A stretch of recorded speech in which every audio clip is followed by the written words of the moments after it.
जय हिंद साथियों, स्वागत है आपका अपने YouTube चैनल स्टडी विद उदय में। दोस्तों, आज के इस वीडियो में हम अध्ययन करेंगे पर्यावरण पेडागोजी से संबंधित महत्वपूर्ण प्रश्न जो कि दोस्तों सीटेट परीक्षा में पूछे गए हैं। तो चलिए दोस्तों, हम बात करते हैं पहले क्वेश्चन की कि पर्यावरण शिक्षण में सम्मिलित है सामाजिक अध्ययन, विज्ञान, पर्यावरण या उपरोक्त सभी। तो दोस्तों, इसका राइट आंसर हो जाएगा उपरोक्त सभी, क्योंकि दोस्तों पर्यावरण शिक्षण में सामाजिक अध्ययन, विज्ञान और पर्यावरण सभी सम्मिलित हैं। आगे का क्वेश्चन दोस्तों हम देखते हैं कि राष्ट्रीय पाठचर्या रूपरेखा 2005 के अनुसार निम्न में से किसे पर्यावरण अध्ययन की थीम में शामिल नहीं किया गया है। तो दोस्तों, राष्ट्रीय पाठचर्या रूपरेखा जो 2005 है उसमें से ऐसा कौन सा थीम है पर्यावरण अध्ययन से संबंधित जिसको कि शामिल नहीं किया गया है। बात करें दोस्तों ऑप्शन की, परिवार और मित्र, आवास, मदा, हम चीज़ें कैसे बनाते हैं। तो दोस्तों, जो मदा थीम है इसको पर्यावरण अध्ययन में राष्ट्रीय पाठचर्या रूपरेखा 2005 के अकॉर्डिंग इसको शामिल नहीं किया गया है। नेक्स्ट क्वेश्चन है दोस्तों कि निम्न में से पर्यावरण शिक्षण की कौन सी प्रकृति नहीं है। पर्यावरण शिक्षण की प्रकृति कौन सी नहीं है। तो बच्चों को करके सीखने का मौका मिले, ये होना भी चाहिए दोस्तों। बच्चे प्रश्न पूछे, ये भी होना चाहिए। बच्चे कम गलतियां करें, क्या दोस्तों आपको ए ऑप्शन सही लग रहा है इस प्रश्न का। और लास्ट ऑप्शन है दोस्तों, बच्चों को खोजबीन करने का पूरा मौका मिले। तो दोस्तों, इसमें से ये जो इस क्वेश्चन का राइट आंसर होगा बच्चे कम गलतियां करें। यहाँ कहने का मतलब है दोस्तों, यदि बच्चे कम गलतियां करेंगे तो वह सीखेंगे कैसे। तो यहाँ पे जब जितनी ज़्यादा से ज़्यादा वो गलतियां करते हैं उतने ज़्यादा से ज़्यादा वो सीखते हैं। तो पर्यावरण शिक्षण की प्रकृति कौन सी नहीं है, तो बच्चे कम गलतियां करें। आगे प्रश्न है दोस्तों कि प्राथमिक स्तर पर बच्चों के ज्ञान के स्रोत क्या है। बच्चे के ज्ञान के स्रोत क्या होने चाहिए प्राथमिक स्तर पर। परिवार एवं समुदाय, शिक्षक एवं पाठ्य पुस्तक, कहानियाँ एवं कविताएं। तो दोस्तों, प्राथमिक स्तर पर जो प्राइमरी लेवल पे उनका बच्चों का नॉलेज होता है, उसका नॉलेज का सोर्स होता है, ये सभी होते हैं। उसमें से आपके फैमिली एंड कम्युनिटी भी आता है और टीचर एंड टेक्स्ट बुक भी आता है, स्टोरीज एंड पोएम्स भी आते हैं। आगे के प्रश्न में हम दोस्तों देखते हैं कि प्राथमिक स्तर पर पर्यावरण अध्ययन की पाठ्य पुस्तकों में कविताएं एवं कहानियां शामिल करने का क्या उद्देश्य है। प्राथमिक स्तर पर यदि देखा जाए तो पर्यावरण अध्ययन में पाठ्य पुस्तक में जो कहानी और कविता को शामिल किया गया है उसको शामिल करने का उद्देश्य क्या है। तो ऑप्शन में दोस्तों, वस्तु की एक रास्ता में बदलाव लाना सही है दोस्तों। बच्चों में कल्पनाशील एवं सृजनात्मकता का विकास करना, ये भी दोस्तों सही है। और स्थानीय एवं वैश्विक स्तर पर संसार की प्रकृति खोजने का मौका देना। दोस्तों, हमारे हिसाब से इसका तीनों ऑप्शन सही है। तो चलिए दोस्तों, हम देख लेते हैं चौथा ऑप्शन क्या है। तो चौथा ऑप्शन है दोस्तों उपरोक्त सभी, यानी कि इस प्रश्न का जो आंसर हो जाएगा वो हो जाएगा उपरोक्त सभी। कक्षा 5 का पर्यावरण शिक्षक विद्यार्थी को किसी विषय पर सर्वेक्षण एवं लेखन के लिए प्रोत्साहित करता है, उसका उद्देश्य क्या है। कहने का मतलब है, इस प्रश्न के मतलब का है, इस प्रश्न का जो मतलब है वो ये है कि कक्षा 5 का जो पर्यावरण शिक्षक है वो विद्यार्थियों को किसी विषय में सर्वेक्षण एवं लेखन, क्या है दोस्तों, सर्वेक्षण एवं जो लेखन है मतलब कि सर्वे एंड राइट, उसको प्रोत्साहित करता है। इसका उद्देश्य क्या है। तो इसका उद्देश्य दोस्तों ऑप्शन है, शिक्षार्थियों के सामान्य जानकारी का अवलोकन करना, शिक्षार्थियों में अवलोकन, वर्गीकरण आदि कौशलों का विकास करना, शिक्षार्थियों में न्याय संगत एवं संवेदनशील बनाना। और दोस्तों, इसका चौथा ऑप्शन है कि शिक्षार्थियों को खोजने एवं सीखने के अवसर उपलब्ध कराना। तो दोस्तों, इसका राइट आंसर हो जाएगा ऑप्शन नंबर डी। क्या हो जाएगा, option number D. Next question है दोस्तों कि पर्यावरण शिक्षण में विद्यार्थियों के अनुभवों को नज़रअंदाज नहीं करना चाहिए, क्योंकि इससे बच्चे रूठ जाते हैं। इससे बच्चों में संप्रेषण कौशल का विकास होता है।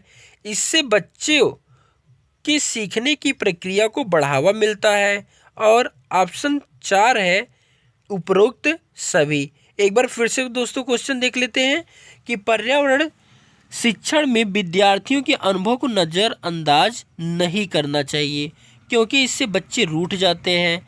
इससे बच्चों में संप्रेषण कौशल का विकास होता है और इससे बच्चे की सीखने की प्रक्रिया को बढ़ावा मिलता है।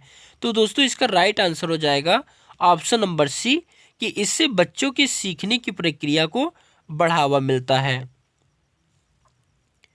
नेक्स्ट क्वेश्चन है दोस्तों कि कौन सी कक्षा में पर्यावरण शिक्षण होता है। कौन सी कक्षा से जो होता है पर्यावरण शिक्षण को इंक्लूड किया गया है।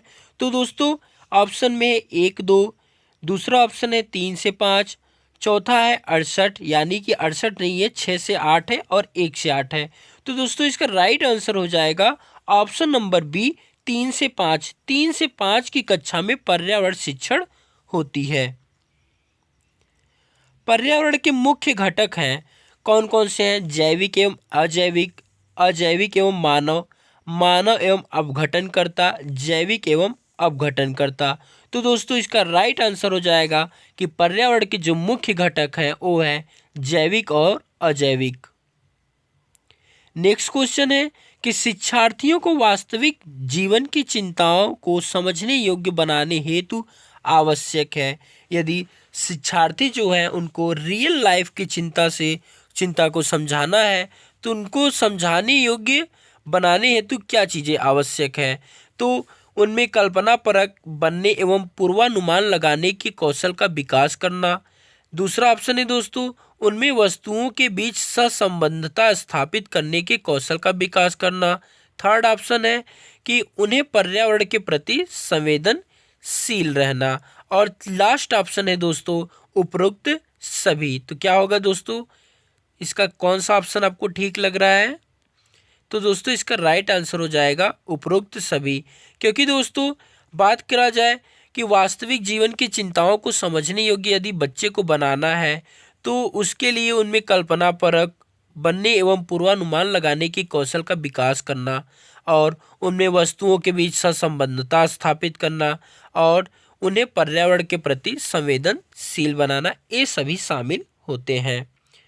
नेक्स्ट क्वेश्चन है दोस्तों कि स्थानों, दूरियों और दिशाओं की सापेक्ष स्थिति को समझने की क्षमता है दिशात्मक कौशल, चित्रण कौशल, स्थितीय कौशल और ग्राफिक कौशल।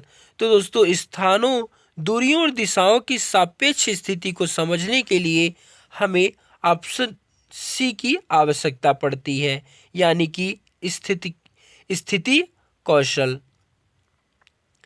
ईवीएस यानी कि दोस्तों इन्वायरमेंटल स्टडीज शिक्षण अधिगम में कक्षा में प्राप्त अधिगम को विद्यालय के बाह्य के जीवन से जोड़ने और इसे समृद्ध करने का तात्पर्य है। कहने का मतलब है कि कक्षा में जो शिक्षण मतलब अधिगम बच्चा प्राप्त कर रहा है उसको बाहरी जीवन में कैसे जोड़ना जाए और इसे जोड़ने और इसे समृद्ध करने का तात्पर्य क्या है। तो पाठ्य पुस्तकों से बाहर जाना, वैश्विक पर्यावरणीय मुद्दों और चिंताओं को पाठ्य पुस्तकों से लिंक करना और तीसरा ऑप्शन है पूर्ण विद्यालय दृष्टिकोण और चौथा ऑप्शन है दोस्तों इसका पाठचर्या से बाहर जाना। तो दोस्तों इसका राइट आंसर जहाँ तक है वो हो जाएगा बी,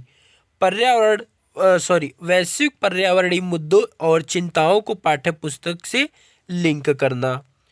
नेक्स्ट क्वेश्चन दोस्तों हम देखें कि कक्षा 5 की एक शिक्षिका ने अपने विद्यार्थी से कहा, कुछ वयोवृद्ध लोगों से यह पूछिए कि जब वे जवान थे तो क्या उन्होंने कुछ ऐसे पौधे देखे थे जो आजकल दिखाई नहीं पड़ते। तो दोस्तों इसके लिए ऑप्शन है चर्चा, प्रश्न पूछना, अभिव्यक्ति और प्रयोग। मतलब कि उपरोक्त प्रश्न के पूछे जाने पर निम्नलिखित में से किस कौशल के आकलन की संभावना नहीं है। प्रश्न क्या था दोस्तों कि बच्चा जो है वह अपने बुजुर्गों से यह पूछे कि ऐसे कुछ पौधे कौन से हैं जो कि आपके समय में थे लेकिन इस समय दिखाई नहीं देते हैं। तो इसमें किस कौशल का आकलन संभव नहीं है। तो ऑप्शन में है चर्चा करना, प्रश्न पूछना, अभिव्यक्ति और प्रयोग। तो दोस्तों इसका राइट आंसर हो जाएगा प्रयोग। क्या हो जाएगा? प्रयोग हो जाएगा। तो उम्मीद करते हैं दोस्तों ये वीडियो आपको इंटरेस्टिंग लगा होगा और इसमें आपको बहुत ही महत्वपूर्ण प्रश्न देखने के अवसर मिले होंगे। तो वीडियो कैसा लगा कमेंट बॉक्स में ज़रूर बताइएगा, जिससे हम और भी वीडियो आपके लिए बना सकें। Thanks for watching this video.